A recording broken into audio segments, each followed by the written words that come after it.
Why did some of history's greatest minds prefer solitude? What drives brilliant thinkers to shun social life?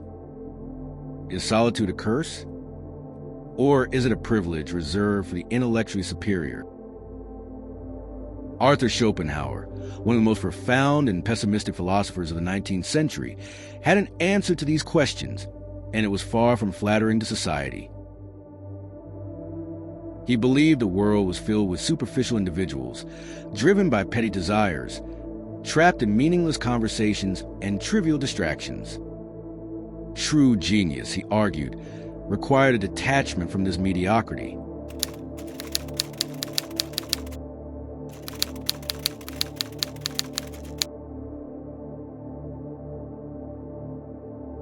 As he famously wrote, "To be alone is the fate of all great minds." But was he correct? Or is this aversion to social life merely a symptom of an inability to connect with others? Consider figures like Nikola Tesla, Emily Dickinson, or Isaac Newton. They were not only celebrated for their brilliance, but also for their profound isolation. Were they examples of intellects that transcended the ordinary? Or were they simply misunderstood souls, destined to wander alone? Today, we'll delve into Schopenhauer's philosophy to understand why highly intelligent individuals often seem indifferent to social life, and whether this is a virtue or a sophisticated form of alienation. For Schopenhauer, solitude was not a choice, but an inevitable consequence of intellectual superiority. The more exceptional the mind, the more difficult it becomes to find peers of equal depth with whom one can share profound ideas and emotions. He believed that superior intelligence creates a natural divide between the individual and society. While most people are preoccupied with mundane concerns, the truly intelligent perceive the world in a far more expansive way. He wrote, "A man can be himself only so long as he is alone. And if he does not love solitude, he will not love freedom, for it is only when he is alone that he is really free." For Schopenhauer, solitude was not merely a burden, it was a necessary refuge. He saw society as a place where the intellect is often stifled by social expectations and the trivial pursuits of the masses. He observed that those with exceptional minds often fell out of place when attempting to engage with the average person. They perceived realities that eluded the common understanding, which inevitably led to a sense of isolation. This pattern of isolation can be seen in many geniuses throughout history. Take Nikola Tesla, for instance. He spent much of his life in seclusion, avoiding human interaction whenever possible, as he believed it interfered with his work. Friedrich Nietzsche, another philosopher who cherished solitude, once remarked, "The crowd is a sea in which free spirits drown." Yet, this isolation comes at a cost. Withdrawing from social norms can lead to a profound sense of alienation and disconnection. Schopenhauer recognized this dilemma. He believed that while solitude could liberate great minds, it could also weigh heavily on their souls. This is why many of history's greatest thinkers struggled with depression and anxiety. It was not due to weakness, but because they perceived the world in a way most could not, and this vision often carried a heavy burden. This leads us to the central question. Is solitude a curse or a blessing? For Schopenhauer, the answer was unequivocal. He believed that great thinkers should embrace solitude as a gift.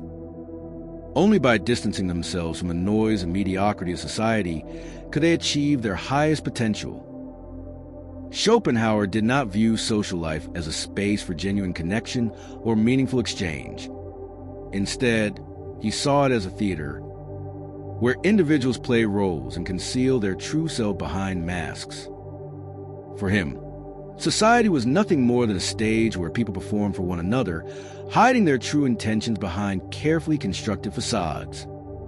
He believed that most people use social interactions as a means to mask their own emptiness. This bleak perspective was rooted in his magnum opus, The World as Will and Representation, where he argued that everything we perceive is merely a projection of our own minds. To him, social life was an illusion, a distraction that prevents individuals from understanding themselves and the true nature of existence. Schopenhauer contended that most people were ensnared in trivial pursuits, status, gossip, petty power struggles. He saw the average person as a slave to their will, a blind, irrational force that drives our actions and keeps us trapped in endless desires. The pursuit of social validation, he argued, was merely a reflection of this uncontrollable will. This aversion to social life was not unique to Schopenhauer. Other profound thinkers also expressed disdain for the superficiality of society.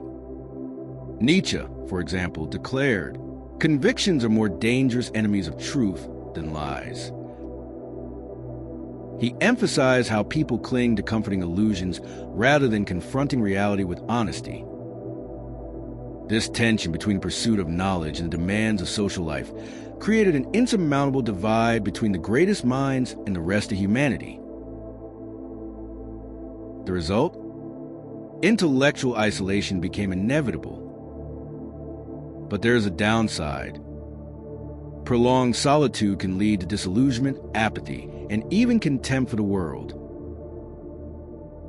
Schopenhauer was acutely aware of this reality and cautioned that for those who could see through society's illusions, the only option was to accept this harsh truth and learn to live with it. But how does this isolation manifest in everyday life? Why do those with exceptional intellects often feel frustrated in social settings? Schopenhauer did not mince words when describing humanity. He believed that most people were driven by superficial, self-serving interests, with little inclination for contemplation or profound thought. This created an inevitable chasm between the intellectually elevated and the masses, whom he viewed as preoccupied with trivialities and frivolities. This intellectual isolation occurs because the thinker, by nature, seeks to understand the world deeply, while most people are consumed by banalities like status or fleeting entertainment. The genius strives to unravel the mysteries of existence, but when attempting to share their insights, they are often met with indifference or incomprehension. This helps explain why so many great thinkers felt alienated from society. Schopenhauer himself despised interacting with ordinary people, believing that the mediocrity of the majority stifled the genius of the few. This sentiment echoes Voltaire's famous remark: "The secret of being a bore is to tell everything." The issue is not merely one of communication. It is a fundamental difference in interests. The genius seeks universal truths, while the majority seeks pleasure and distraction. This conflict is unavoidable. For Schopenhauer, this intellectual disparity made social life a burden for those with elevated minds. Nikola Tesla, for instance, avoided social gatherings and trivial interactions, viewing them as a waste of time. Isaac Newton was known for his reclusiveness and impatience with mundane conversations. Even Albert Einstein, one of the most celebrated scientists in history, admitted that he preferred solitude to the company of those who did not share his passion for profound ideas. Yet, this distancing from society is not always a matter of choice.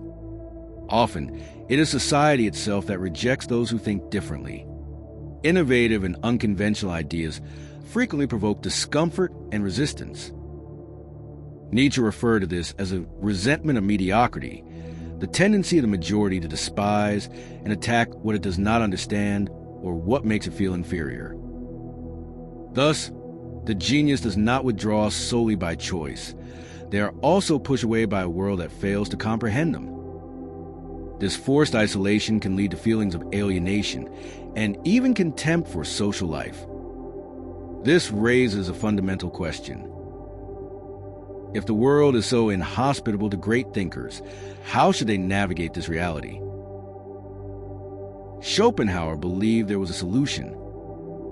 Rather than attempting to conform, great minds should accept and cultivate solitude as a sanctuary for thought and reflection. For Schopenhauer, solitude was both a destiny and a choice. He saw it as an inevitable outcome of superior intellect, but also as an opportunity for intellectual and spiritual growth.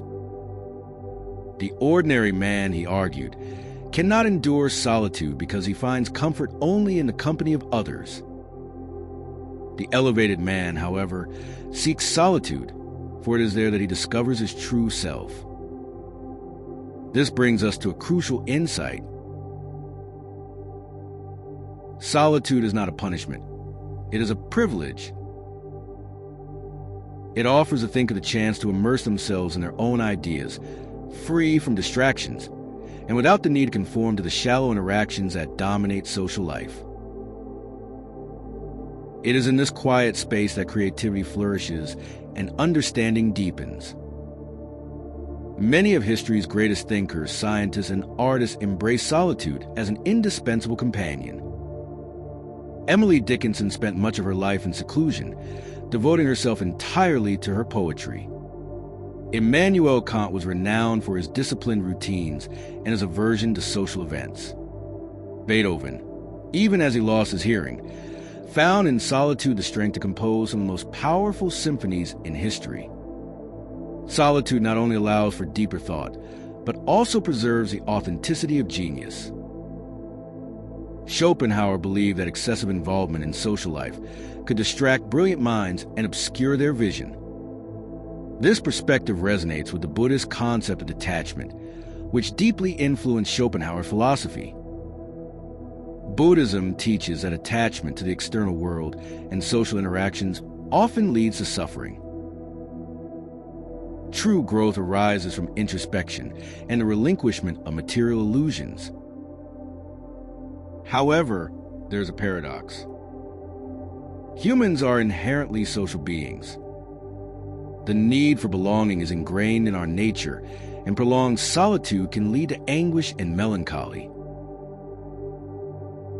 Even the greatest thinkers, as much as they valued solitude, struggle with a lack of meaningful connections.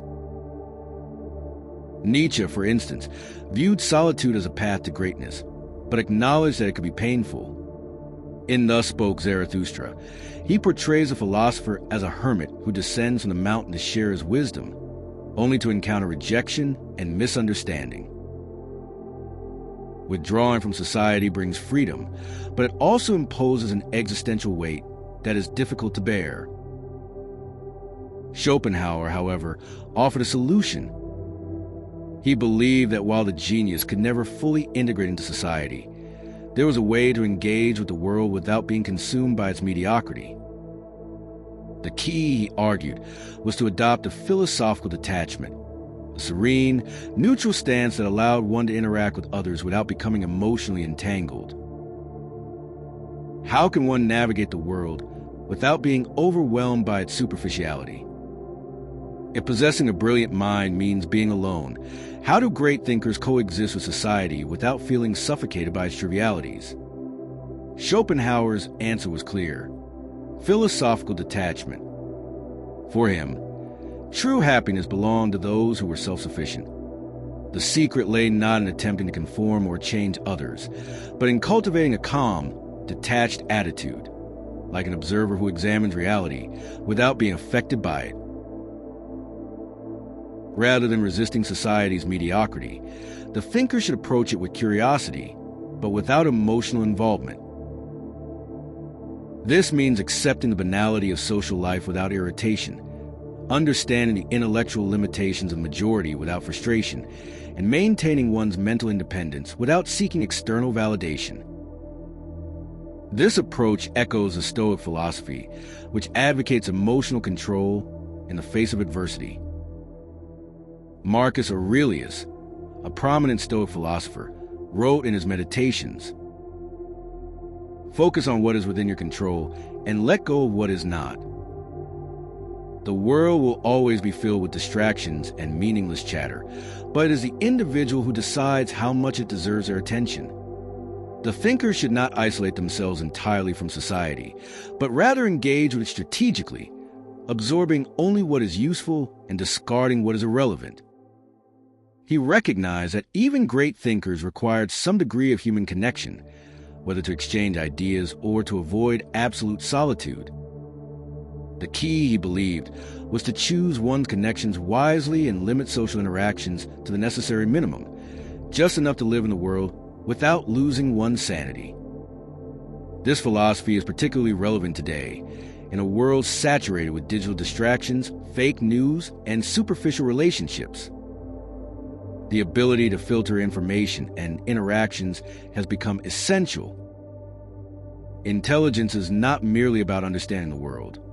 It is also about knowing how to navigate it without losing oneself. Schopenhauer teaches us that instead of lamenting our lack of connection with the majority, we should view it as a mark of our intellectual freedom.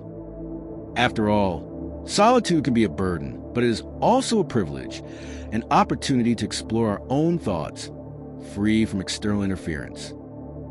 Now, we are left with a final question. Do you choose to adapt to the world, or do you accept it as it is, preserving your intellectual freedom? If you have reached this point, you have likely realized that the link between intelligence and isolation is not a mere coincidence. It is a natural consequence of profound thought.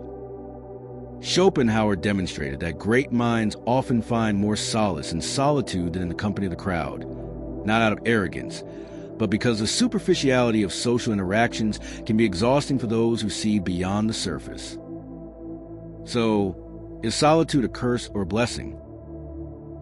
The answer, perhaps, lies in how you choose to embrace it.